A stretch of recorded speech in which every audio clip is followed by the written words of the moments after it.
Good evening সঞ্চারী। Basically আজকে আমরা যে টপিকটা স্টার্ট করব সেটা হচ্ছে রিয়াক্টের মধ্যে নেক্সট আমরা একটা অন্য হুক নিয়ে পড়বো, that is use memo hook. ঠিক আছে, more about it's theoretical class class তুমি বলতে পারো। লাস্ট প্রিভিয়াস ক্লাসে আমরা অলরেডি প্রজেক্ট বিল্ড করেছিলাম। এরপরে নেক্সট যে ক্লাসটা থাকবে সেই ক্লাসের মধ্যে আমরা মেজরলি কেটার করবো ইউজ এফেক্ট হুককে। ঠিক আছে, ওটার রেফারেন্সে আমরা আরেকটা প্রজেক্ট বিল্ড করবো, বাট ইন বিটুইন আমাদের মাঝখানে মাঝখানে এই থিওরি ক্লাসগুলোকেও কন্টিনিউ করে যেতে হবে যাতে কোনো দিকটাই মানে পিছিয়ে না যায়। ঠিক আছে, তো আজকে আমরা ওরকমই আচ্ছা একটা হুকস নিয়ে পড়বো নতুন, that is use memo hook.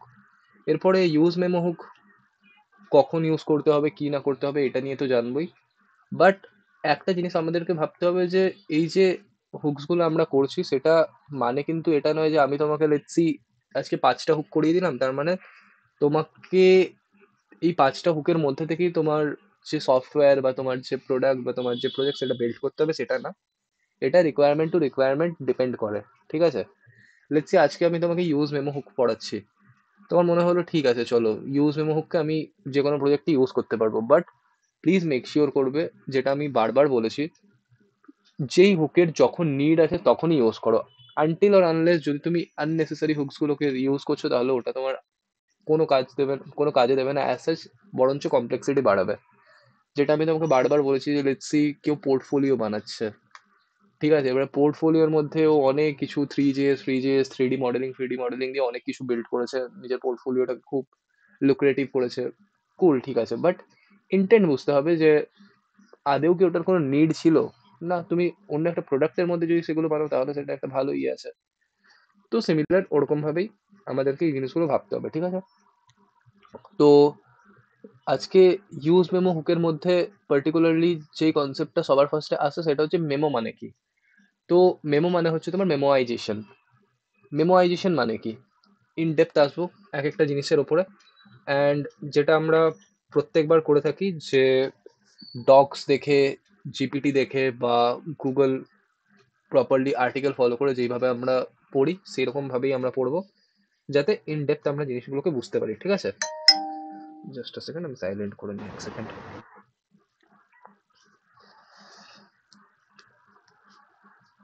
ওকে, কুল কুল। তো সবার ফার্স্টে মেমোয়াইজেশন, এরপরে মেমোয়াইজেশনে আসার আগে এই যে ইউজ মেমো, এরপরে ইউজ মেমো কি, আজকে আমাদের যে টপিকগুলো কভার হবে সেগুলোর মধ্যে তুমি বুঝতে পারবে যে মেমোয়াইজেশন, ইউজ মেমো, রিয়াক্ট মেমো কি, এগুলোর মধ্যে ডিফারেন্স কি, এই জাতীয় জিনিসগুলো।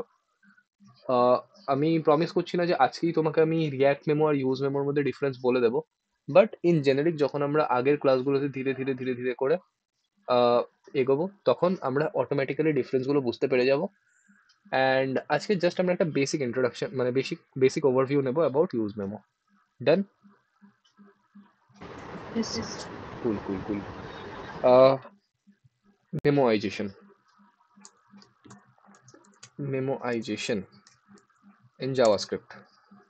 ঠিক আছে, তো যে কোনো ইয়ে পড়তে পারো, আমরা গিক্স ফর গিক্সের আর্টিকেল নিচ্ছি।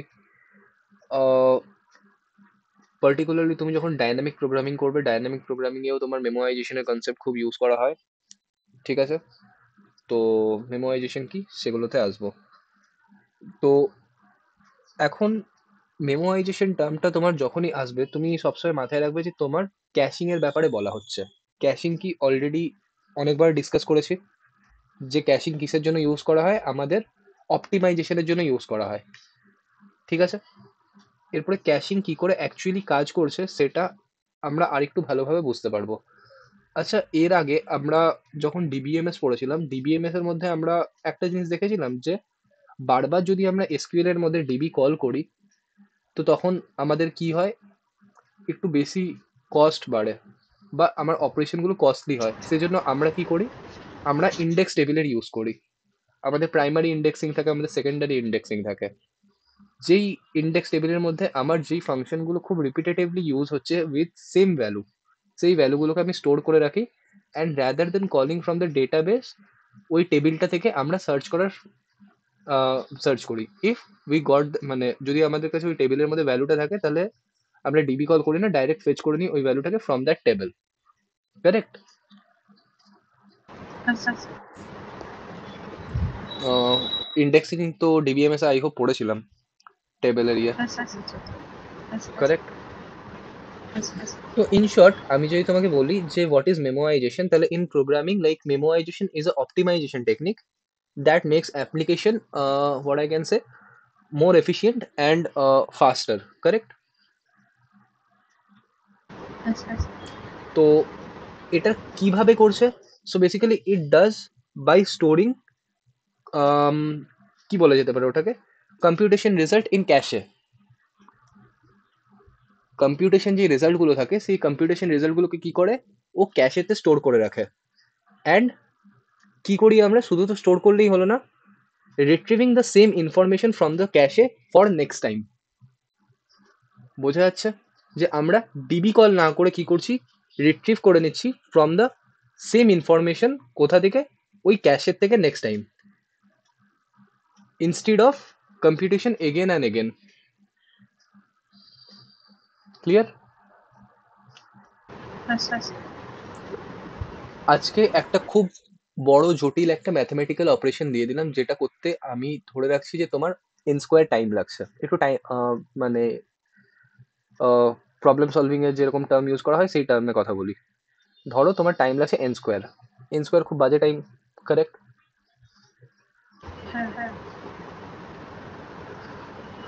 এরপরে এন কিউব আরো বাজে টাইম। তাহলে যেই জিনিসটার পার্টিকুলারলি এক্সিকিউট হতে সময় লাগছে এন স্কোয়ার, সেই অপারেশনটা যদি বারবার বারবার বারবার রিপিট করতে হয়, তাহলে ওটা তোমার অ্যাপ্লিকেশনকে স্লো করবে কি করবে না? তাহলে তোমার যে প্রোডাক্ট আছে বা তোমার যে প্রজেক্ট আছে, ধরো 10 বার এরকম এন স্কোয়ারের ক্যালকুলেশন আছে উইথ সেম প্যারামিটার, মানে একবার যদি ক্যালকুলেট করে নাও ওই ভ্যালুটাই তুমি বাকি জায়গাতে ইউজ করতে পারবে। বাট 10 বার ওটা ক্যালকুলেট হচ্ছে, তাহলে 10 × n², সেটা তোমার প্রোগ্রামকে কি করে দিচ্ছে, আরো স্লো করে দিচ্ছে। তাহলে আমি অপটিমাইজ কি করে করতে পারি, 10 n² থেকে আমি কোনো রকম ভাবে n² আনতে পারি। কি করে আনতে পারি? এই ক্যাশিং অ্যাপ্লাই করে, যে একবার পার্টিকুলারলি আমরা n² জন্য ক্যালকুলেশন করে নিলাম, এরপরে if we got same parameter, then আমরা কি করব, ডাইরেক্ট ওই ক্যাশের থেকে ভ্যালুটাকে ফেচ করে নেব বা রিট্রিভ করে নেব। যদি আমার প্যারামিটার বদলায় তাহলেই আমি কি করব, রিক্যালকুলেশন করব, মানে রিকম্পিউটেশন করব, কারেক্ট? তো এটাই হচ্ছে আমার বেসিক্যালি মেমোয়াইজেশন। বোঝা যাচ্ছে? কুল। তাহলে এখানে পার্টিকুলারলি আমরা একটু পড়ি। As our system mature and begin to do more complex calculation, the need for speed grows and the optimization becomes a need. একদম correct. When we overlook this issue, we end up with the application that takes long time to run and demand large number of system resources. Obviously, correct? খুব simple ভাবে লেখা আছে, but একদম point করে লেখা রয়েছে। In this article, we are going to look at memoization, which is one of the technique that can help significantly reduce processing time if done the right way. এখান থেকে এই লাইনটা খুব important, significantly reduce processing time. আমার কি করে দিচ্ছে, processing টাইমটাকে কমিয়ে দিচ্ছে if done it right way, যদি এটাকে আমরা ঠিকঠাক ভাবে ইউজ করতে পারি, কারেক্ট?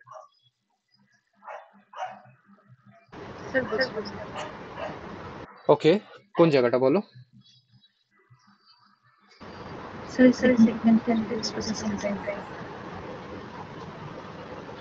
আমার আগের এক্সাম্পলটা নিচ্ছি। কত টাইম লাগছিল? 10n²। 10n² থেকে আমি যদি n² আনি, তাহলে কি আমার টাইমটা কমছে, টাইম রিডিউস হচ্ছে? এরপরে প্লিজ ওই ইয়েটাই যেও না, যে আমরা তো জানি যে যে আগের টার্মটা থাকে সেটা তো কনস্ট্যান্ট থাকে, মানে যদি 2n², 3n², 5n² থাকে, ওটাকে আমরা n² এর সলিউশনই নিই, কারণ এই 2, 3, 5 এগুলোকে কনস্ট্যান্ট হিসাবে ধরে নেওয়া হয়। ডিএসএ তে আমরা ওটাই করি না। বাট একটু এটাকে তুমি অ্যাকচুয়াল সিস্টেম অনুসারে ভেবে দেখো, যে যদি তোমার 2n² লাগছে, 10n² লাগছে, ইভেন 5n² লাগছে, তাও তো ওটার একটা তো ইনার একটা টাইমিং আছে। তো 5n² বেশি বেটার নাকি নর্মাল n² সলিউশন বেশি বেটার? তাহলে ওই যে 5n² থেকে আমি n² এর একটা ইয়ে করছি, কি যেন বলে, প্রসেসিং টাইমকে লেস করছি, তাহলে এটা কি করে পসিবল? থ্রু মেমোয়াইজেশন। কিভাবে পসিবল সেটা আমরা পরে দেখবো, বাট মেমোয়াইজেশনের থ্রু কি করা যায়, এটাকে লেস করা যায়। এটুকু বোঝা গেছে? আচ্ছা বাস, এরপরে ধীরে ধীরে ধীরে আমাদের বাকি জিনিসগুলো অনেকটা ক্লিয়ার হয়ে যাবে। তো মেমোয়াইজেশন কি? Memoization is a technique of speeding up applications by caching the results of the expensive function call. Caching the results of the expensive function call, যেই ফাংশন কলগুলো আমার মনে হচ্ছে খুব এক্সপেন্সিভ আর এগুলো খুব টাইম কনজিউম করতে পারে, তো সেগুলোকে আমি কি করব, আমি মেমোয়াইজেশনের কনসেপ্ট ইউজ করবো। যে ভাই আমি দেখতে পাচ্ছি, এবারে তোমার একটা জিনিস মনে হতে পারে যে তাহলে আমরা তো যে কোনো জিনিসকেই মেমোরাইজ করতে পারি, মানে দুটো নাম্বারকে প্লাস করছি, মেমোরাইজ করে দিলাম, কোনো লাভ হবে? মানে তুমি কি মেমোরাইজেশনের অ্যাকচুয়াল যে নিড সেটাকে ইউজ করতে পারবে? আচ্ছা এরপরে ধরো কোথাও একটা ফাংশন হ্যাশ হচ্ছে বা কোনো কিছু একটা এনক্রিপ্ট হচ্ছে, সেখানে একটা তোমার এনক্রিপশনের বা তোমার একটা বড় অ্যালগোরিদম চলছে যেটা সত্যি টাইম কনজিউমিং। সেখানে পার্টিকুলারলি যদি বারবার বারবার করে আমি কম্পিউটেশন করি তাহলে ওটা একটা হেভি টাস্ক হতে পারে। সেখানে যদি তুমি মানে মেমোরাইজেশন ইউজ করো, তাহলে সেখানে তুমি তোমার অ্যাপ্লিকেশন স্পিড আপ করতে পারবে, কারেক্ট? আচ্ছা তো ব্যাপারটা এটাই যে স্মল স্কেল অ্যাপ্লিকেশনের জন্য এই জিনিসটা হয় না। যখন তুমি পার্টিকুলারলি ফিল করছো যে না, এরপরে আমার মনে হচ্ছে যে আমার অ্যাপ্লিকেশনকে ফাস্ট করতে হবে, তখনই তুমি মেমোরাইজেশনের দিকে যাবে। এরপরে আমি আমার একটা পার্সোনাল এক্সপিরিয়েন্স থেকে বলছি এই জিনিসটাকে ভালো করে বুঝিয়ে, ঠিক আছে? সো আমি একটা আচ্ছা প্রজেক্টে একটা গেমের উপরে কাজ করছিলাম। কাইন্ড অফ তুমি গেম বলতে পারো বা কিছু একটা, ধরো একটা এক্স প্রোডাক্টের উপরে কাজ করছিলাম। এরপরে ভালো করে শুনবে, হ্যাঁ, যখন প্রজেক্টটার মধ্যে বা প্রোডাক্টটার মধ্যে at a time 50 to 70 peoples আসছে, এভরিথিং ওয়ার্কস ফাইন, একদম জিনিসটা ঠিকঠাকভাবে কাজ করছে। বাট যেই অ্যাট এ টাইম আমার 100 ইউজার্স ক্রস করছে অ্যাট এ টাইম, তখন আমার কি হচ্ছে, ফ্রেম ড্রপ হচ্ছে। ফ্রেম ড্রপ হচ্ছে ইন দ্য সেন্স আমার মিসম্যাচ হচ্ছে টাইমিং এর, ঠিক আছে? ভার্চুয়ালাইজেশন নিয়ে কোনো আইডিয়া আছে? CPU frame rate. ওকে। তাহলে তাহলে তাহলে নোট করে রাখো তো এগুলো, এগুলো আমি তাহলে করাবো তোমাকে, নোট করে রাখো, হ্যাঁ। জাস্ট আমাকে মনে করিয়ে দিও যে যখনই কোনো নতুন টার্ম শুনছো যেটা মনে হচ্ছে তোমার জানা নেই, প্লিজ ওটা নোট করে রাখো আর আমাকে বলো যে এটা নিয়ে আমাকে পরে ইয়ে করতে, ডেডিকেটেডলি ওটার উপরে ইয়ে করবো। হ্যাঁ, এগেন একটা জিনিস মাথায় রাখবে যে এটা তোমার নর্মাল যে রিয়াক্টের কোর্স, সেই রিয়াক্টের কোর্সের সাথে কোনো লিঙ্ক আপ নেই, but as a engineering purpose যদি তুমি বলতে চাও তাহলে অনেকটা ম্যাটার করে, ঠিক আছে? তো যেটা বলছিল, হ্যাঁ, frame rate, frame rate, frame rate মানে একটা সিম্পল, যদি আমি তোমাকে এক্সাম্পল দিই, একটা খুব সিম্পল এক্সাম্পল দিচ্ছি। এফপিএস মানে শুনেছো? এফপিএস, ফ্রেম পার সেকেন্ড, একটা, টার্মটা শুনেছো?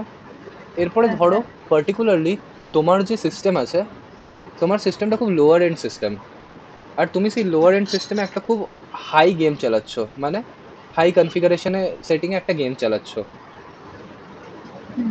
আর একটু সিম্পল করি, তোমার কাছে আছে i3, ঠিক আছে? তুমি চালাচ্ছ GTA 5। GTA 5 এর নাম শুনেছো? একটা গেম, ঠিক আছে? তো তুমি যে এফপিএসটা পাবে, যেহেতু তোমার সিস্টেমের কনফিগারেশনটা খুব লো, তাহলে সেটা হচ্ছে তুমি মিনিমাম 25-30 এফপিএস পাবে। তাহলে ওখানে কি দেখতে পারবে তুমি, যে জিনিসটা আটকে আটকে আটকে আটকে চলছে, ঠিক আছে? বাট যখনই তুমি এখানে i7 বা i9-এ যাবে, তখন যেহেতু তোমার কনফিগারেশনটা খুব হাই হয়ে গেল, তো তখন তোমার ফ্রেম রেটটাও কি হয়ে যাচ্ছে, ধীরে ধীরে বেড়ে যাচ্ছে। মানে তুমি দেখতে পারলে যে তোমার 60 হয়ে গেল ফ্রেম রেট, মানে যেখানে 20-25 হচ্ছিল সেখানে ডাইরেক্ট 60 বা 90। তো সেখানে তোমার গেমের যে এক্সপিরিয়েন্স, সেই গেমের এক্সপিরিয়েন্সটা কি হবে, স্মুথ হচ্ছে, কারেক্ট? তো এটাই বেসিক্যালি ফ্রেম রেট। তো আমি কি বলছিলাম যেন এর আগে, সফটওয়্যার লার্জ স্কেল অ্যাপ্লিকেশনের জন্য হ্যাঁ, লার্জ স্কেল অ্যাপ্লিকেশনের জন্য। তো আমি পার্টিকুলারলি এটা নিজে প্রবলেম ফেস করেছি। আহ, আমাদের না কিছু মানে আমাদের অ্যাপ্লিকেশনে না অনেক সময় এরকম জিনিস থাকে যেগুলো অটোমেটিক্যালি আমাদের বারবার বারবার বারবার আমরা ইয়ে করি না। একটা খুব পপুলার টার্ম আছে ক্রোন জব বলে, শোনা আছে? ক্রোন জব কি? হ্যাঁ স্যার। শোনা আছে। কি করে জানা আছে? স্যার শিডিউল করাই গেছে। ওকে, টাস্ক শিডিউল করে। এটা তো ওপর ওপর হয়ে গেল, ঠিক আছে, টাস্ক শিডিউল করে। যদি আমি পার্টিকুলারলি আরেকটু ডেপথে জানতে চাই, ক্রোন জব কি? স্যার একবার বলেছে যে টাইম স্ট্যাম্প শিডিউলের জন্য স্যার। ঠিক আছে, আমরা একটু গ্রাউন্ড রিয়ালিটিতে আসি, ঠিক আছে? এরকম হ্যাঁ নয় স্যার। যে আমরা মানে ইঞ্জিনিয়ারিং করছি বলে আমরা সবসময় একদম খুব টেকনিক্যাল টার্মসে কথা বলবো বা আমরা একদম গ্রাউন্ড রিয়ালিটিতে কথা বলবো না, সেটা নয়। যদি তুমি গ্রাউন্ড রিয়ালিটিতে না জানো জিনিসগুলোকে বা বুঝতে না পারো, তাহলে আলটিমেটলি এসব টার্ম শিখে কোনো লাভ হবে না। একটা জিনিস ভেবে দেখো, আমাদের পার্টিকুলারলি বিভিন্ন গেমস আছে এরকম, যেই গেমসগুলোতে কি হয় যে আমি যদি প্রত্যেক দিন একবার করে গেমে লগ ইন করি বা প্রত্যেক দিন যদি আমি গেমটা ওপেন করি, তাহলে কি হয়, আমাকে ধরো 1 টাকা 2 টাকা বা 10 টাকা করে আমাকে অ্যাজ এ কয়েন গিফট করা হয়। অনেক এরকম অ্যাপ্লিকেশন আছে, ঠিক আছে? মানে আমি যখন ওই কোভিডের সময় লুডো কিং ফুডো কিং খেলতাম, তো লুডো কিংয়ে তখন এরকম জিনিসগুলো থাকতো যে the number of days I logged in I got, ধরো 10টা কয়েন আমি পেয়ে গেলাম, ঠিক আছে? তো এই জিনিসটাকে একটু আমরা এবারে ব্রেকডাউন করে ভেবে দেখি, লুডো কিং এর যে ডেভেলপার্সরা আছে, লুডো কিং এর ডেভেলপার্সরা কি প্রত্যেক দিন আমার জন্য বসে রয়েছে যে আরে কখন সায়নদীপ আসবে, সায়নদীপ লগ ইন করবে, আর যেই সায়নদীপ এসে লগ ইন করলো, আমি কি করব, সায়নদীপের অ্যাকাউন্টে 10 টাকা মানে 10টা কয়েন আমি ট্রান্সফার করে দিলাম? আমি ফাংশন না ম্যানুয়াল স্যার। চালাচ্ছি? কখনোই না। জিনিসগুলো ওরা কি করছে যে ভাই অটোমেট করব।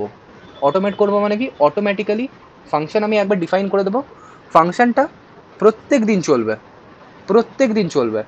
প্রত্যেক দিন চলবে ইন দ্য সেন্স ভাই কি, যে আমি একটা ক্রোন জব লিখে দিয়েছি, সেই ক্রোন জবটার কাজ কি, যে ভাই তুই প্রত্যেক দিন রাত 12টার সময় রান হবি। রাত 12টার সময় রান হলে কি হবে, আমি যদি লগ ইন করছি, ধরো আমি লগ ইন করলাম আজকে, আহ, কত তারিখ, আজকে হচ্ছে 21, তাহলে রাত 12টা 1 ক্রোন জবটা আবার চলবে বা 12টার সময় ক্রোন জব চলবে। দেন যেহেতু আমি লগ ইন করেছি, ক্রোন জবের কাছে কি থাকবে যে হ্যাঁ 21 সায়নদীপ পাল বলে ছেলেটা অমুক লগ ইন করেছে, তো আমি কি করে দিচ্ছি, রাত 12টা মানে 22 এতে ওর অ্যাকাউন্টে কত টাকা ট্রান্সফার করে দিচ্ছি, 10 টাকা ট্রান্সফার করে দিচ্ছি। এগেন যদি আমি 22 আবার লগ ইন করি, ক্রোন জব আবার কখন রান হচ্ছে, 23 12টা 1, তাহলে 23 আমি কি পেয়ে যাচ্ছি, রাত 12টা 1 10 টাকা বোনাস পেয়ে যাচ্ছি। সেম ওয়েতে ক্রোন জব কি করছে, প্রত্যেক দিন রাত 12টার সময় এক্সিকিউট হচ্ছে, আর দিনের সেই ফ্রেমে মানে ওই 12টা 1 আমার অ্যাকাউন্টে যদি আমি লগ ইন করে থাকি, 10 টাকা 10 টাকা 10 টাকা করে ঢুকতে মানে ঢুকছে, কারেক্ট? স্যার ইন কেস দুবার লগ ইন করলে, ইন কেস একদিনে যদি দুবার লগ ইন করলে। একদিনে দুবার লগ ইন করলে, খুব ইন্টারেস্টিং কোশ্চেন।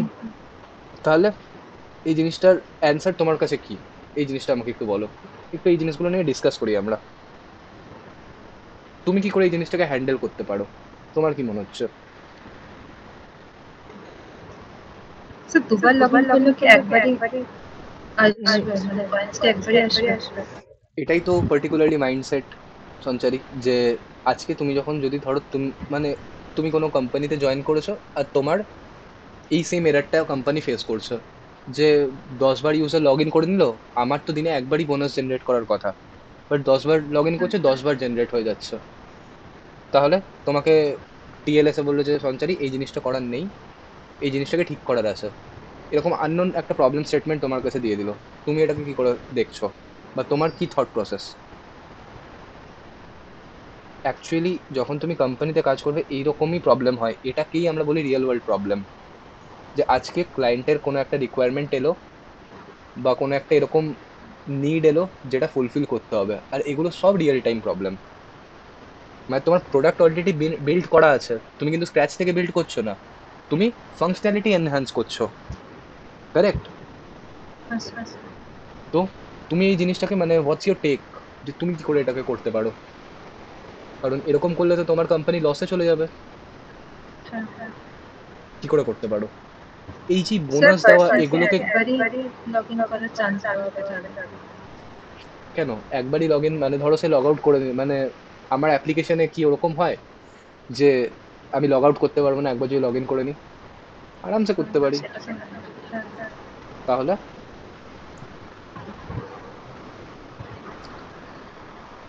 হ্যাঁ।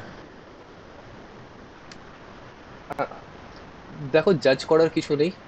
আরামসে ভাবো, 2 মিনিট ভাবো, 3 মিনিট ভাবো, কারণ এই জিনিসগুলো কখনো না কখনো পরে গিয়ে তোমাকে করতেই হবে, ঠিক আছে? তো রাদার তখন গিয়ে ফাঁসবে। এখন আমরা একটু ডিসকাস করে নিই এই জিনিসগুলোর উপরে। সবাই এরকম করেই শেখে, এটাতে ইয়ের কিছু নেই। আমরাও এরকম ভাবেই স্টার্টিং এ শিখেছি, আমাদেরও প্রথম দিনেই কেউ বড় প্রোডাক্ট ডেলিভার করতে বলেনি। ছোট ছোট ছোট ছোট এরকম প্রবলেম স্টেটমেন্ট দিতে বলতে, এই প্রবলেমটা সলভ করতে, এরকম প্রবলেম সলভ করতে, আর আমরা আমাদের মতো টেক নিয়ে বলতাম যে আচ্ছা এটাকে এইভাবে করা যেতে পারে, ওটাকে ওভাবে করা যেতে পারে। যেখানে বুঝতে পারছি না অবভিয়াসলি গাইডেন্স দেবে। সেরকমই আরামসে ভেবে বলো।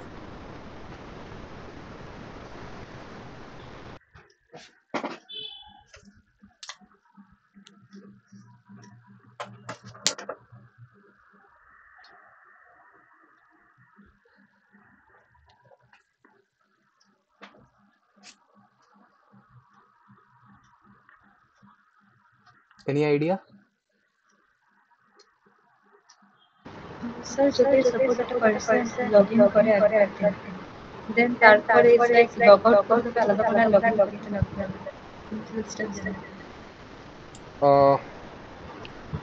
আমি না মানে যখনই যে কোনো প্রবলেম সলভ করি, আমি পার্সোনালি খুব লেম্যান টার্মসে সলভ করি। মানে আমি সিরিয়াসলি ডাইরেক্ট এত কিছুতে ভাবি না। প্রবলেম সলভিং করার আমার মোটো দেখাচ্ছি, ঠিক আছে? যেটা তুমি বললে যে ধরো এটা আমার একটা ইউজার স্ক্রিন, ঠিক আছে? এখানে ও কি করছে, লগ ইন করতে হবে একে, ঠিক আছে? বা অটোমেটিক্যালি লগ ইন হবে, মানে ওকে প্রত্যেকদিন একবার করে অ্যাপ্লিকেশনটা ওপেন করতে হবে। আর ধরো এখানে একটা ওর কাছে বাটন আছে, যে বাটনটায় ও ওর অ্যাটেন্ডেন্স মার্ক করছে, বা এইসব ছেড়ে দাও, জাস্ট লগ ইন, মানে জাস্ট ও অ্যাপ্লিকেশনটাকে ওপেন করছে। এরপরে আজকের ধরো ডেট হয়ে গেল তোমার 21, তাহলে 21 সে লগ ইন করলো, তাহলে সে 10 টাকা কখন পাবে? 22 12টা একে। আবার 22 12টা একে সে কি করছে, অ্যাপ্লিকেশনটাকে আবার ইয়ে করছে, ওপেন করছে। তো তখন আবারও 10 টাকা বোনাস কবে পাবে? 23। বাট দ্য কোয়েশ্চেন ইজ যে ঠিক আছে 21 তো আমি ওপেন করে নিয়েছি, এরপর আমি বারবার ওপেন করতে পারি, একবার সকালে ওপেন করে নিলাম, একবার রাত্রে ওপেন করে নিলাম, একবার দুপুরে ওপেন করে নিলাম। তাহলে এই যে 22 তারিখে আমি পাবো বোনাসটা, সেই বোনাসটা আমি কি 2বার 3বার 4বার এরকম পাবো? সেটা তো নয়। কোনো একটা ভাবে আমাকে শুধু 10 টাকাই দিতে হবে, বা একবারই আমাকে জেনারেট করতে হবে bonus amount. So how it can be possible? So again এটাকে যদি আমরা সলভ করতে যাই, তাহলে আমার মাইন্ডে যেটা হচ্ছে, আমি একদম বেসিক টার্মে বলছি, আমরা নর্মাল যখন প্রোগ্রামিং করি একটা কনসেপ্টের সাথে আমরা খুব ফেমিলিয়ার থাকি, সেটা হচ্ছে চেকার। চেকার মানে কি? যে ইদার ট্রু বা ফলস, কারেক্ট? যেটাকে আমরা ইজ ট্রু বা আমরা বলি না ইজ লগড ইন, হয় হবে, না হলে হবে না। আমরা চেকার ফাংশন নিয়ে খুব মানে আমাদের মাথা থাকে সবসময়। তো আমি কি জানি, আমার ক্রোন জব বলে একটা জিনিস প্রত্যেক দিন রান করবে কটায়? 12টা একে। 12টা একে। তাহলে ধরো আমি 21 তারিখে লগ ইন করলাম, ঠিক আছে? আমি 21 তারিখে লগ ইন করলাম, আর আমার ইনিশিয়ালি এই ভ্যালুটা কত থাকবে? ইনিশিয়ালি এই ভ্যালুটা থাকবে আমার ফলস। যেই মোমেন্টে আমি লগ ইন করলাম, এটাকে আমি কিসে চেঞ্জ করে দেবো? ট্রুতে চেঞ্জ করে দিলাম, মানে আমি লগড ইন হয়ে গেছি। এরপরে এগেন আমি যদি আবার লগ ইন করি, তাহলে এই ভ্যালুটা কি হবে না? ফলস হবে না, কারণ আমি কিছু একটা এরকম কন্ডিশন লিখে রেখেছি যে ইফ আমার কাছে যদি প্রিভিয়াস স্টেটের কথা বলছি, স্টেট, ইউ স্টেট, যে যদি আমার ভ্যালুটা ট্রু থাকে তাহলে আমি এটাকে কি করব না, রিমডিফাই করব না, আমি আমার মতো বিহেভিয়ার স্টপ করতে পারি ইফ কন্ডিশন লাগিয়ে, যে যদি আমার is check is equal to true then কিচ্ছু করবো না। যদি আমার ই স্টেট এটার ভ্যালু ফলস থাকে আর আমি লগ ইন করছি, দেন ফলস থেকে আমি ওটাকে কিসে কনভার্ট করব, ট্রুতে। তাহলে ধরো 21 তারিখে 3টের সময় আমি সবার ফার্স্টে লগ ইন করছি, 3টের সময় আমি লগ ইন করলাম, তাহলে ইনিশিয়ালি এটার ভ্যালু ফলস ছিল, ফলস থেকে ট্রু হয়ে গেল। এরপরে ধরো 21 তারিখ আমি 5টার সময় আবার লগ ইন করছি, তাহলে আবার আমি চেক করছি এই ভ্যালুটা, তাহলে এই ভ্যালুটা কি আছে, ট্রু। তাহলে এটাকে কি আমি আবার মডিফাই করব না। আবার আমি 7টার সময় করছি, এটার ভ্যালু কি আছে, ট্রুই আছে। তাহলে ওই যে চেকিং এর ব্যাপারটা তো আমার হয়ে গেল, যে যদি আমার দিনে কি হবে, একবারই এটা ট্রু হবে, তাহলে একবার যদি ট্রু হয় আমি 22 তারিখে কত টাকা ট্রান্সফার করতে পারি, 10 টাকায়। বাট কোয়েশ্চেন, যে ভাই আমি করে তো দিলাম, বাট তাহলে 22 তারিখেও তো এটার জন্য ট্রু দেখাবে, তাহলে 22 তারিখে যদি লগ ইন করে ডেট তো চেঞ্জ হয়ে গেল। তাহলে যেটা বললাম, যে যখন যখন আমার ক্রোন জব রান হবে, ক্রোন জবের ফার্স্ট কাজ কি, যে আমার যা ভ্যালু আছে সেই প্রিভিয়াস ভ্যালুটাকে মুছে রিসেট করা, আর রিসেট ডিফল্ট ভ্যালু কত ছিল, ফলস। তাহলে 22 তারিখের জন্য আবার কিসের থেকে রান হবে, ফলস থেকে। আবার আমি 22 তারিখে ধরো 12টা 3 লগ ইন করলাম, তাহলে ফলস কেটে কি হয়ে গেল, ট্রু। তাহলে এইভাবে আমি একটা ট্র্যাক মেনটেন করছি, আর প্রত্যেক দিনে আমার কি হচ্ছে, 1 টাইম যাচ্ছে। তাহলে এটা আমার একটা লজিক হয়ে গেল যেটা সাউন্ড করছে, কারেক্ট। অ্যাকচুয়ালি আমরা একটা প্রবলেম সলভিং রাউন্ড কিন্তু দেখে নিলাম।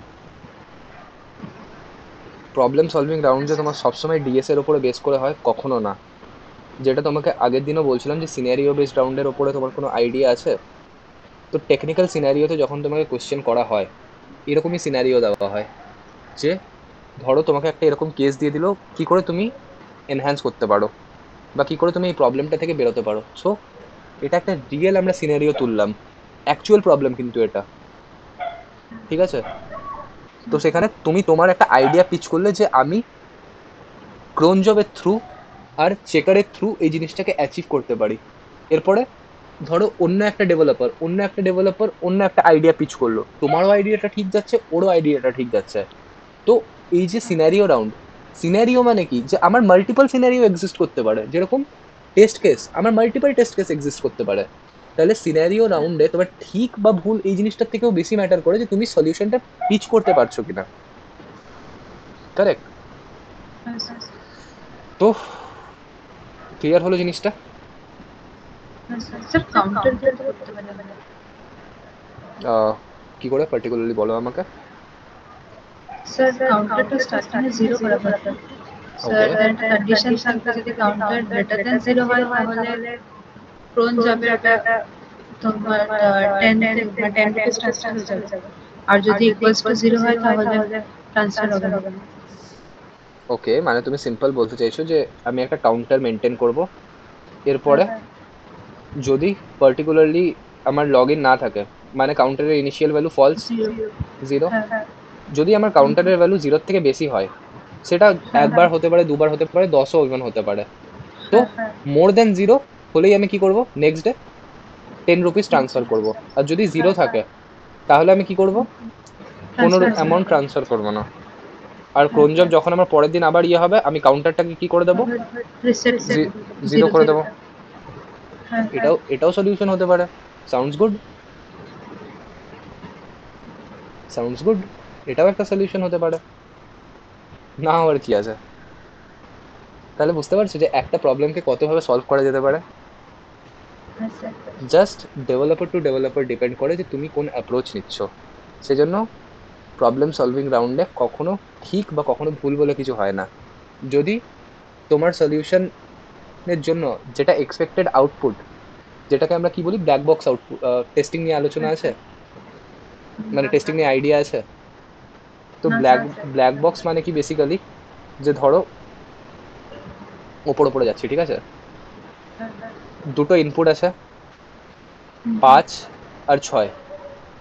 এরপরে হ্যাঁ, 5 আর 6 এর জন্য আউটপুট কত আসা উচিত? 11। তো এ কি করবে? এ ওপর লেভেলে টেস্টিং করবে যে তোমার ইনপুট 5 আছে আর 6 আছে, এটার জন্য এক্সপেক্টেড আউটপুট তোমার কি আসছে।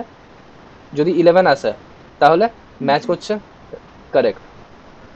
যদি 12 চলে এলো তাহলে রং। হ্যাঁ, আর হোয়াইট বক্স টেস্টিং কি করে? বেসিক্যালি তোমার যে ইন্টারনাল জিনিস, সেই ইন্টারনাল জিনিসগুলোকেও টেস্ট করে, ঠিক আছে? তাহলে এটা হয়ে গেল তোমার হোয়াইট বক্স টেস্টিং। তোমাদের আমার ঠিক আইডিয়া নেই বিটেকে টেস্টিং ফেস্টিং কিছু আছে সিলেবাসে, আমার তো মনে হয় না থাকে। না স্যার, এখনো পর্যন্ত তো নেই, বা জানি না, মানে 6-7 থাকতে পারে idea নেই। আহ, কে জানে, থাকলে তো খুবই ভালো, বাট আমার যতদূর মনে হয় যে সফটওয়্যার ইঞ্জিনিয়ারিং এর মধ্যেই জাস্ট একটা ছোট কনসেপ্টে ওরা টেস্টিংটাকে ঢুকিয়ে দেয় পুরো আচ্ছা, পার্টিকুলার। থিওরি বেস টেস্টিং করি আছে actually। ওটাই এরকম অনেক রকম টেস্টিং হয়। তো এটা একটা বেসিক ইয়ে হয়ে গেল, অ্যান্ড আই হোপ এটা তোমাকে অনেকটা হেল্প করলো যে কি করে একটা প্রবলেমকে অ্যাপ্রোচ করতে হয় সেটা নিয়ে, হ্যাঁ স্যার। কারেক্ট? সো হ্যাঁ more sir. You discuss, more you, মানে তুমি পার্টিকুলারলি যদি কমিউনিটিতে এরকম করে প্রবলেমস নিয়ে ডিসকাস করতে থাকো তাহলে তোমার মাইন্ডও অনেকটা খুলবে। কেন? কারণ ধরো তুমি নিজের মধ্যে অনেক কিছু জানো, তুমি আজকে রিয়াক্ট শিখে গেলে, তুমি আজকে নেক্সট শিখে গেলে, তুমি আজকে সব শিখে গেলে, বাট তুমি কখনো কারোর সাথে ডিসকাসই করোনি যে অ্যাকচুয়াল প্রবলেম কি হতে পারে। তাহলে মানে don't take it as a negative way, but তোমার যে প্রবলেম সলভিং অ্যাবিলিটি কিন্তু কখনোই হবে না। ওটা তখনই তৈরি হবে যে যখন তুমি পার্টিকুলারলি ফেস করছো যে এটা একটা প্রবলেম, বা তোমাকে কেউ ইনস্ট্রাকশন দিচ্ছে আর তুমি সেই ফিচারটার উপরে কাজ করে ওটা বিল্ড করছো, কারেক্ট? হ্যাঁ স্যার। বাস এটাই। তো আউট অফ দ্য বক্স চলে গেলাম, বাট কি নিয়ে ডিসকাস করছিলাম ভুলে গেলাম।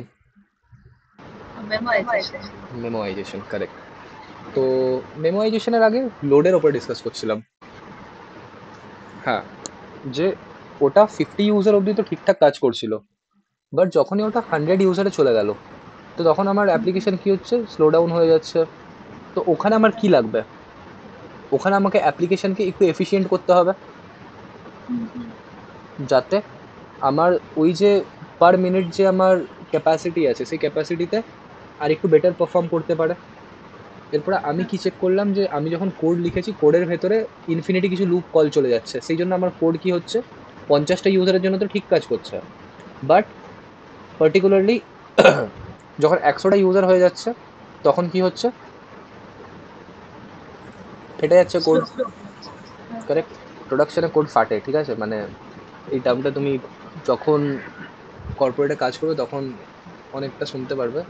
প্রোডাকশনে কোড ক্র্যাশ করে না কিছু না, ডাইরেক্ট ফাটে। মানে এরকম হয় না যে আমরা কি জানি যে এ প্লাস বি এর হোল স্কোয়ার কি, যে A square plus 2ab plus B square. প্রোডাকশনে হতে পারে যে A square plus 4ab plus B square. তো অ্যাকচুয়াল ফিজিক্সে যেটা হয় বা ম্যাথামেটিক্সে যেটা হয়, প্রোডাকশনে যেটা হয় অনেক সময় ডিফার করে যায়, ঠিক আছে? এগুলোকে আমরা রিয়েল ওয়ার্ল্ড প্রবলেম বলি। তো কি করে করতে পারি আমরা এটাকে সলভ? তো তখন আমি আমার অ্যাপ্লিকেশনটাকে দেখলাম, আর অ্যাপ্লিকেশনকে আমি কি করব, লাইট করার চেষ্টা করব, মানে অপটিমাইজ করার চেষ্টা করতে পারি কিভাবে? Through using memoization. মানে যে যেখানে আমার মনে হচ্ছে যে খুব বারবার এক্সপেন্সিভ অপারেশনস হচ্ছে, বাট সেম প্যারামিটার যাচ্ছে, সেম আর্গুমেন্ট যাচ্ছে, সেখানে আমি কি করব, রাদার দেন বারবার ডেটাবেস কল, কারণ আমি বারবার ইভেন যখন জাভাস্ক্রিপ্টে পড়াতাম তখন বলেছি যে ডেটাবেস অপারেশন খুব কস্টলি হয়। আমাদের মনে হচ্ছে ডেটাবেস অপারেশন খুব পার্টিকুলারলি কিছু মিলি সেকেন্ডের কাজ, কারণ আমরা ওই লেভেলটাকে এখনো দেখিনি, ঠিক আছে? তো হ্যাঁ স্যার। যখন এরকম হবে আমাদেরকে অপটিমাইজ করতে হবে। এরপরে এখানেও একটা মাইন্ডসেট লাগে আমাদের মাইন্ডে। আমি জানি না যে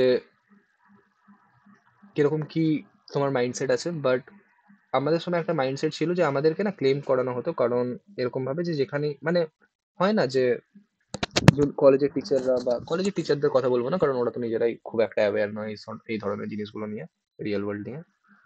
যাই হোক, তো লেটস সি, আমার কাছে একটা সিস্টেম আছে। তো এগুলো আমাদের পার্টিকুলারলি তখন এরকম করে পোর্ট্রে করা হতো যে আরে তোর সিস্টেম স্লো চলছে, তাহলে এক কাজ কর, ডিএসএ লাগা, ডিএসএ লাগা। কারণ ডেটা স্ট্রাকচার থেকে আমরা কিছু শিখি না শিখি, আমাদের সবার ফার্স্ট যে জিনিসটা কভার করা হয় সেটা হচ্ছে টাইম কমপ্লেক্সিটি আর স্পেস কমপ্লেক্সিটি, এটা দিয়ে স্টার্ট করানো হয়। আচ্ছা তো যেখানেই আমাদের পার্টিকুলারলি মনে হয় যে সিস্টেম স্লো চলছে, কেউ না কেউ একটা এসে এরকম করে বলে যে ভাই ডেটা স্ট্রাকচার লাগা, ডিএসএ লাগা, অ্যালগোরিদম ইমপ্রুভ কর। বাট এখানে আমাদেরকে আরেকটা জিনিস বুঝতে হবে যে আমরা না মেমোয়াইজেশন এই জাতীয় জিনিসগুলো একটা সার্টেন লেভেল অবধি করতে পারবো। ধরো পার্টিকুলারলি 100টা ইউজারের জন্য লোডও সহ্য করতে পারছে না, আমার লোড ম্যাক্সিমাম কতজনের জন্য সহ্য করতে পারছে? 50টা। আমি একটা লোয়ার একটা সার্ভার নিয়েছি, খুব লোয়ার একটা সার্ভার নিয়েছি, ঠিক আছে, যেই সার্ভারটা পার মিনিটে কত ইউজার সাপোর্ট করতে পারে? 70 ইউজার সাপোর্ট করতে পারে, ঠিক আছে, ধরছি আমি 70 ইউজার সাপোর্ট করতে পারে। এরপরে আমার কোড কতগুলোর জন্য ফাইন কাজ করছে এখনো অবধি? 50 ইউজার। তো এরপরে আমাকে একটা জিনিস বলো যে তুমি কোডটাকে যতই রিফাইন করো, যাই করো, তুমি ধরো এই নাম্বারটাকে বাড়িয়ে পার্টিকুলারলি 50 থেকে তুমি 75 ইউজারের জন্য ঠিকঠাক করে করে দিলে, ঠিক আছে, 75 মতো এখন তোমার ইউজার করতে পারবে। বাট তোমার কি সার্ভারের ক্যাপাসিটি আছে 75 পিপলকে একসাথে কেটার করার? No, sir. তো এই সময় আমাদেরকে কি করতে হয়? এই সময় আমাদেরকে পুল আপ করতে হয়। খুব একটা পপুলার টার্ম, পুল আপ করতে হয়। পুল আপ মানে আমাদের যে হার্ডওয়্যার কনফিগারেশন, সেই হার্ডওয়্যার কনফিগারেশনকে কি করতে হয়? ইনক্রিজ করতে হয়। যেটা আমরা অনেক কেস স্টাডিজেও দেখেছি যে আগে কি ছিল, আমাদের সেন্ট্রালাইজ ডেটাবেস ছিল, উবারের সেন্ট্রালাইজ ডেটাবেস ছিল। কথার কথা বলছি, উবারের এক্সাম্পল নিচ্ছি, যখন উবার ছিল, কিংবা উবার ছাড়ো, একটা নর্মাল কেস স্টাডি নিচ্ছি, আমাদের ওয়েস্ট বেঙ্গলের মধ্যে এখন অনেক ক্যাব সার্ভিসেস তৈরি হচ্ছে, ঠিক আছে, not only about OLA Uber Rapido. তুমি যদি কলকাতাতে যাও, যদি একটু লিঙ্কডিনে দেখো, তাহলে ব্লু ডার্ট, ফুডার্ট, এরকম অনেক কিছু স্টার্ট আপ আছে যেগুলো এখন আসছে in terms of EV segment, বেশিরভাগ তো ইভি সেগমেন্টে আসছে, বাট আসছে, কারেক্ট। তো এদের ধরো যে এরা সবার ফার্স্টে কলকাতা রিজিয়নকে কভার করবে, তো কলকাতা রিজিয়নকে কভার করার জন্য এদের একটা সেন্ট্রালাইজ ডেটাবেস হলেই হয়ে যাবে একটা। এরপরে ধরো এরা কলকাতা থেকে এক্সপ্যান্ড করতে করতে কি করছে, বর্ধমানে এলো, আসানসোলের দিকে এলো, জলপাইগুড়ির দিকে এলো, এরকম মানে সেম স্টেটের মধ্যে আলাদা আলাদা ডিস্ট্রিক্টের দিকে যাচ্ছে। তো তখন কি করতে হচ্ছে? তখন আমাকে বলো, ট্রাই করো। তখন আরো ডেটাবেস করতে হবে, মানে data centre data centre use করতে হবে, বা আমি কি করছি, আমি স্কেল আপ করছি। স্কেল আপ মানে কি, যে আমার ডেটাবেস একটাই, কিন্তু ডেটাবেসের ক্যাপাসিটি বাড়িয়ে দিলাম, ঠিক আছে। স্কেল আপ মানে সেম ডেটাবেসের ক্যাপাসিটি বাড়ানো, ঠিক আছে, চলো স্টেটের জন্য ওয়ার্ক করছে। এরপরে আমার কি হচ্ছে, মাল্টিপল, যখন আমার স্টেটে এরপরে ছড়িয়ে গেল জিনিসগুলো মাল্টিপল স্টেটে, তো তখন আমি কি করছি, আমি দেখতে পেলাম যে স্কেল আপ করলে তো এরকম হচ্ছে না, তো তখন আমি কি করছি, আমি ভার্টিক্যাল স্কেল না করে, ভার্টিক্যাল মানে একটাই সেন্ট্রালাইজ ডেটাবেসকে হায়ার হার্ডওয়্যার স্পেসিফিকেশন বা কনফিগারেশন না বাড়িয়ে আমি রেপ্লিকাস ক্রিয়েট করছি। রেপ্লিকাস মিনস যে আমি এখন ভার্টিক্যাল আপ না করে আমি এখন হরিজন্টাল স্কেল করছি। মানে আগে আমার যেখানে একটা ডিবি ছিল, এখন আমার কটা হয়ে গেল? 3টে ডিবি হয়ে গেল। মানে আমি কি করছি, আমি ডিস্ট্রিবিউটেড ডেটাবেস অ্যাচিভ করছি, কারেক্ট। তো কিছু জায়গায় কি হচ্ছে, আমাকে এইভাবে হার্ডওয়্যারের কনফিগারেশন বাড়াতে হচ্ছে। তাহলে সবসময় আমি যে এই মেমোয়াইজেশন বা এই ধরনের জিনিসগুলো আছে, এগুলো করলেই যে আমার সিস্টেম একদম এফিসিয়েন্ট হয়ে যাবে, হ্যাঁ একটা সার্টেন লেভেল অবধি হবে, বাট তোমাকে সেটা দেখতে হবে যে কতটা অবধি হচ্ছে। ওর থেকে উপরে তুমি কখনো ডিএসএ লাগিয়ে এক্সট্রিম করতে পারো না। ডিএসএল লাগানোরও একটা পার্টিকুলার রেঞ্জই আছে, তারপরে তোমার হার্ডওয়্যার লাগবেই। তুমি কখনো মানে নেটফ্লিক্স আমরা যখন দেখি বা ইউটিউব যখন দেখি, এই যে ভুবন বামের বা ক্যারি মিনাটি এরা যখন ভিডিও আপলোড করে, আমরা কি দেখতে পারি যে যখন এরা স্ট্রিম মানে ওই সে হয় না যে ইউটিউবে ওই 1 মিনিটের মধ্যে চলে আসে যে 59 সেকেন্ড, আচ্ছা মানে প্রিমিয়াম যেটাকে আমরা বলি, প্রিমিয়াম না প্রিমিয়ার কিছু একটা চলে। তো তখন ওখানে দেখে, হ্যাঁ প্রিমিয়ার চলে হয়তো, তো তখন ওখানে দেখেছো যে 120K বা 1K, মানে 100K এরকম লাইভ ওয়াচিং আসে। মানে অ্যাট এ টাইম তাদের ভিডিওতে এটাকে তুমি আরো ভালো দেখতে পারবে যখন হটস্টার বা জিও সিনেমাতে তুমি আইপিএল দেখো। ওই সেম আইপিএল দেখবে একদম ওপরের দিকে লেখা থাকে যে 2.3 CR, কারেক্ট? তাহলে এত মানে 2.3 CR বা 2.5 CR, 2.5 কোটি লোক একসাথে একটা অ্যাপ্লিকেশনে সেম টাইমে দেখছে। তাহলে এটা কি তুমি তোমার নর্মাল একটা খুব লো এন্ড সার্ভারে করতে পারবে? কখনোই না। তো মেমোয়াইজেশনেরও একটা লিমিট আছে। তো আই হোপ এরপরে এই জিনিসটা তুমি বুঝতে পারলে।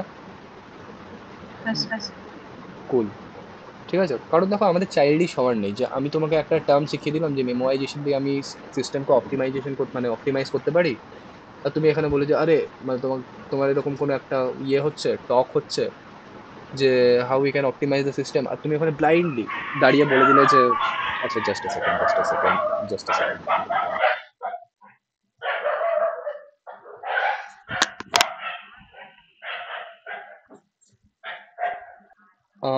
হ্যাঁ, এক্সট্রিমলি সরি, যেটা বলছিলাম যে কোনো একটা টক হচ্ছে, সেই টকের মধ্যে তুমি দাঁড়িয়ে এরকম করে বলে দিলে যে আরে সিস্টেম অপটিমাইজেশনের অনলি ওয়ে হচ্ছে মেমোরাইজেশন, জাস্ট ডিএসএ লাগাবো, হয়ে যাবে।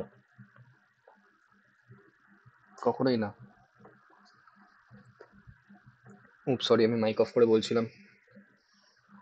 যেটা বলছিলাম যে ধরো এরকম কোনো টক হচ্ছে, সেই টকের মধ্যে তুমি দাঁড়িয়ে মানে এরকম জাস্ট ডিসকাশন হচ্ছে, আমাদের এরকম ওপেন অনেক সেমিনার হয়, তো এই সেমিনারে যে কি করে আমরা সিস্টেমকে অপটিমাইজ করতে পারি, কি করে আমরা সিস্টেমকে স্কেল করতে পারি। ইভেন দেখবে কিছুদিন আগে একটা গুগলের আইও কানেক্ট বলে হয়েছিল, গুগল আইও কানেক্ট বা কিছু একটা, আই হোপ কিছু একটা হয়েছিল, বেঙ্গালুরুতে হয়েছিল। তো ওখানে অনেক ইউটিউবার্সরা গেছিল, আর সেখানে দেখবে স্ট্রাইভার ওর যে টাফ প্লাস, সেই টাফ প্লাসের একটা পিপিটি প্রেজেন্টেশন করেছিল। তো ওখানে আমি পার্টিকুলারলি ওর পিপিটিটা একটু পড়ছিলাম, তো ওর পিপিটিটার মধ্যেও ও যখন ওয়েবসাইটটা বানিয়েছিল ইনিশিয়াল ডেজে, আমি জানি না যে তোমরা স্ট্রাইভারের ইনিশিয়াল ওয়েবসাইট দেখেছো কিনা, একদম স্টার্টিং এর ওয়েবসাইটগুলো পার্টিকুলারলি আমরা ফলো করেছি, যখন স্ট্রাইভারের ওয়েবসাইটের মধ্যে কিচ্ছু ছিল না, লিটারালি কিচ্ছু ছিল না। ইভেন ওর যে পার্টিকুলার ওয়েবসাইটটা ছিল না, এখন যে এসডি শিটগুলো তুমি দেখতে পাচ্ছ, আগে কি থাকতো বলো তো, জাস্ট একটা লিঙ্ক দেওয়া ছিল, ওই লিঙ্কটা ওপেন হতো গুগল ড্রাইভে। হ্যাঁ, তো ওখানে স্ট্রাইভার নিজে টাফের যখন, মানে টাফ তো নিজের একটা ওর স্টার্ট আপ, তো কি পার্টিকুলারলি নিড পড়লো ওর, যে ওর যে প্রিভিয়াস ওয়েবসাইটটা ছিল ওটা ওয়ার্ডপ্রেসে ছিল, কেন ওয়ার্ডপ্রেস থেকে মাইগ্রেট করে পুরো এতটা নিজের একটা প্ল্যাটফর্ম বিল্ড করেছিল। তো ওখানে ওই পিপিটিটার মধ্যে এই স্কেলেবিলিটি, এই জিনিসগুলোর উপরেই অনেকগুলো লেখা ছিল, আমি দেখছিলাম তো যখনই তুমি পার্টিকুলারলি কোথাও পিচ করতে যাবে বা ওরকম ডিসকাশন হয়, তো সেখানে এই জাতীয় জিনিসগুলো মাথায় রাখবে, ঠিক আছে? কারণ এটা একটা মোর ম্যাচিওর পার্সন তোমাকে লোকেদের সামনে সাস্টেন করতে হেল্প করবে। কুল। সো পার্টিকুলারলি আমরা মেমোরাইজেশনের কথা বলছিলাম, আজকে মেমোরাইজেশন তো হলোই না। মেমোরাইজেশন ওকে, ঠিক আছে, একটা কাজ করতে পারি আমরা আমরা বেসিকলি ডকুমেন্টেশনটা রিড করে নিই। প্ল্যান করে রেখেছিলাম আমি যে মেমোরাইজেশনের আজকে একটা বেসিক কোড করে তোমাকে দেখাবো, বাট চলো ঠিক আছে, কোনো ইস্যু না। তো স্যার আইডেন্টিফাই কি করে করব যে মেমোরাইজেশন ইউজ হবে, লাইক বলো আগে তাহলে। থেকে তাহলে একটা কাজ করছি, এক সেকেন্ড দাঁড়াও। আমরা যে মেমোরাইজেশনের ক্লাসটা, মানে যেটা রিয়াক্টের মেমোরাইজেশন, সেই রিয়াক্টের মেমোরাইজেশনটা আমরা পরের দিন কভার করে নিয়েছি, আজকে আমরা এগুলো নিয়ে ডিসকাস করে নিই, ঠিক আছে? আচ্ছা ঠিক আছে। ঠিক আছে, হ্যাঁ বলো এরপরে তোমার কোশ্চেন কি?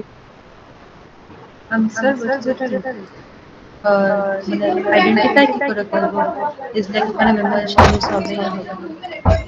সরি, তোমার একটু ব্যাকগ্রাউন্ড থেকে নয়েজ আসছিল, আমি একটু শুনতে পাইনি। স্যার বলছি যে ইন কেস আমি আগে থেকে বুঝবো কি করে যে আইডেন্টিফাই কি করে করবো যে মেমোরাইজেশন ইউজ হবে না। মেমোরাইজেশন কি করে ইউজ করতে হবে সেটাকে বুঝবো কি করে? ওকে। হ্যাঁ স্যার, মানে প্রবলেমটা আইডেন্টিফাই করতে হবে। দেখো, প্রবলেম আইডেন্টিফাই তখনই হয় যখন প্রবলেম অ্যারাইজ হয়। আমরা একটা বেসিক চেক নিয়ে অ্যাপ্লিকেশন বিল্ড করি। মানে আমি এতদিন অবধি যতগুলো প্রোডাক্ট বিল্ড করেছি বা যতগুলো প্রজেক্টে কাজ করেছি, আমার যেটুকু আইডিয়া আছে যে আমাদের কাছে কখনো সমস্ত টেস্ট কেস পাস করে একদম ইনিশিয়াল লেভেল থেকে প্রোডাক্টের আইডিয়া যে একদম 100% থাকে সেটা নয়। ঠিক আছে, আমাদেরকে একটা বেসিক ওভারভিউ দেওয়া হয় যে এই জিনিসটা চাই। ঠিক আছে, আমরা সেই হিসেবে রিসার্চ করা স্টার্ট করি। হ্যাঁ স্যার, হ্যাঁ আমরা ডেটাবেস আর্কিটেকচার ডিজাইন করি।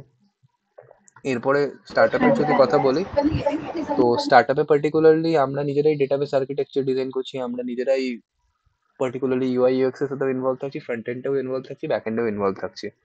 বাট যখন এটা তুমি এমএনসিতে যাবে, তখন এমএনসিতে কি হয়, বেসিক্যালি আলাদা আলাদা টিম থাকে, কারণ number of people, number of ডেভেলপার্সদের হেড কাউন্ট ওখানে অনেকটা বেশি, কারেক্ট?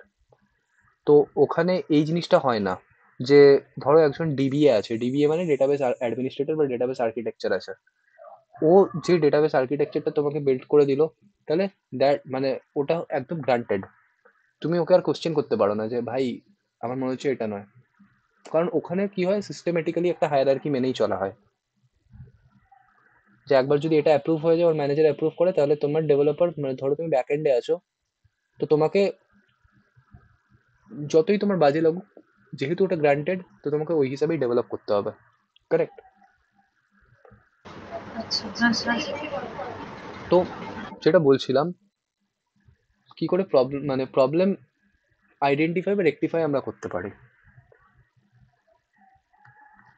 আমার পার্সোনালি টেক, আমি এই জিনিসটা ফেস করেওছি, সেই আমি একটা তোমাকে প্র্যাকটিক্যাল এক্সাম্পল বলছি, ঠিক আছে? এই যেটা একটু আগেই তোমাকে আমি বলছিলাম যে 50 থেকে 100 ইউজারের এই যে গ্যাপটা, এটা একটা যেরকম রিয়েল প্রবলেম। আরেকটা আমি কি প্রবলেম ফেস করেছিলাম, আমরা পার্টিকুলারলি আরেকটা প্রোডাক্ট বানিয়েছিলাম, আরেকটা প্রোডাক্টের উপরে কাজ করছিলাম। এরপরে সেই প্রোডাক্টটা না, মানে ক্লায়েন্টের নিজস্ব হোস্টিং সার্ভার ছিল, আর আমাদের আলাদা হোস্টিং সার্ভার ছিল। আমাদের টাস্ক এটা ছিল যে ডিজাইন ডেভেলপমেন্ট করে দিতে হবে, প্রোডাক্টটাকে রান করে দিতে হবে, তারপরে আমাদের যে প্রোডাক্ট, সেই প্রোডাক্টটাকে হোস্ট করতে হবে কোথায়, ক্লায়েন্টের যেই পার্টিকুলারলি হোস্টিং অ্যাকাউন্ট আছে সেখানে, কারেক্ট? তো আমরা পার্টিকুলারলি আমাদের মতো প্রোডাক্ট বিল্ড করা মানে করে নিয়েছিলাম, আমরা পার্টিকুলারলি টেস্ট করে নিয়েছিলাম আমাদের, তো একদম কারেক্ট কাজ করছে যখন আমাদের সার্ভারে ছিল। এরপরে যখন পার্টিকুলারলি আমরা বুঝতে পারলাম যে, মানে বুঝতে পারলাম অনেক লেট রিয়েলাইজেশন হয়েছিল যখন আমরা আমাদের হোস্টিং থেকে ক্লায়েন্টের হোস্টিংয়ে সুইচ করছি, তো তখন ওখানে আমরা দেখতে পাচ্ছি যে আরে আর জিনিসগুলো না ঠিক করে কাজ করছে না। তো এটা আমাকে একটা জিনিস কমন সেন্স লাগিয়ে বলো, যে কোড তো আমরা সেম লিখেছি, কোড যদি আমরা সেম লিখে থাকি, তাহলে একটা হোস্টিং সিস্টেমেও কাজ করবে আর একটা হোস্টিং সিস্টেমে কাজ করবে না, এরকম কখনো হয়? আমি তো কোড পাল্টাচ্ছি আচ্ছা, না। সার্ভার লোড পড়ে গেছিল স্যার, ওটাই, তাহলে ওই জিনিসটা তো জানা নেই না, আচ্ছা ওই স্যার। জিনিসটা তো জানা নেই। হ্যাঁ তার হ্যাঁ যেরকম পার্টিকুলারলি আমি যদি তোমাকে ক্রোন জবেরই কথা বলি, একটা ফাংশন, ধরো আমি জাস্ট তোমাকে বললাম যে এই যে ক্রোন জবটা চলছে, এটা একটা আমি কথা বললাম, এরকম আমার অনেকগুলো ক্রোন জব চলতে পারে একটা অ্যাপ্লিকেশনের পেছনে। আর এখন তো এটা খুব একটা সিম্পল, আমি একটা ফাংশনের কথা বললাম, ধরো প্রত্যেক দিন এরকম রিপিটেটিভ অনেক ক্রোন জব চলতে পারে। আর প্রত্যেক দিন যদি কোনো ফাংশন চলে, আমরা জাভাস্ক্রিপ্টে কি শিখেছি, যে ফাংশন কোথায় জমা হয়, কল স্ট্যাকে জমা হয়। তাহলে এরকম ক্রোন জব যদি পার্টিকুলারলি মানে প্রত্যেকদিন জমা হতে থাকে আবার ক্লিন আপ হতে থাকে, তাহলে আমার অনেকটা মেমোরি কে একা খেয়ে নেবে? ক্রোন জবই তো খেয়ে নেবে, কারণ আমরা তো জিনিসগুলোকে অটোমেট করে দিচ্ছি, এবার অটোমেট করার জন্যও তো কোনো না কোনো একটা এফেক্ট হবে। এটা তো নয় যে একদম আমরা অটোমেট করে দিলাম, আমাদের টাস্ক খুব ইজি হয়ে গেল, বাট কোথাও না কোথাও তো আমাদের লোড বাড়বে। আমি পার্টিকুলারলি একটা আর্টিকেল পড়ছিলাম, এই যে আমরা ইয়ে করি, চ্যাট জিপিটি ইউজ করি বা জেমিনি ইউজ করি বা অন্যান্য যে এআই টুলগুলো ইউজ করি, এগুলো প্রসেসিং হয়, খুব হাই প্রসেসিং এগুলো হয়, কারেক্ট? তো ওই আর্টিকেলটার মধ্যে লেখা ছিল যে আমাদের পার্টিকুলারলি এক একটা সার্চে 1/2 লিটার করে জল চ্যাট জিপিটি খেয়ে নেয়। তোমার মনে হতে পারে আচ্ছা। 1/2 লিটার করে জল খেয়ে নেয় মানে অবভিয়াসলি সুপার কম্পিউটার ইউজ হচ্ছে, প্রচুর লোড পড়ছে, ফিজিক্যাল মেশিনে লোড পড়ছে। ফিজিক্যাল মেশিনে যদি লোড পড়ে, ফিজিক্যাল মেশিনকে কি আমরা নর্মাল যে কোনো জায়গায় রেখে দেবো? অবভিয়াসলি না, ঠান্ডা সেন্ট্রালাইজ জায়গায় রাখতে হবে। তাহলে ক্যালকুলেট করে দেখা গেছে যে প্রায় এক একটা সার্চে 1/2 লিটার 1/2 লিটার করে জল খেয়ে নেয় ও।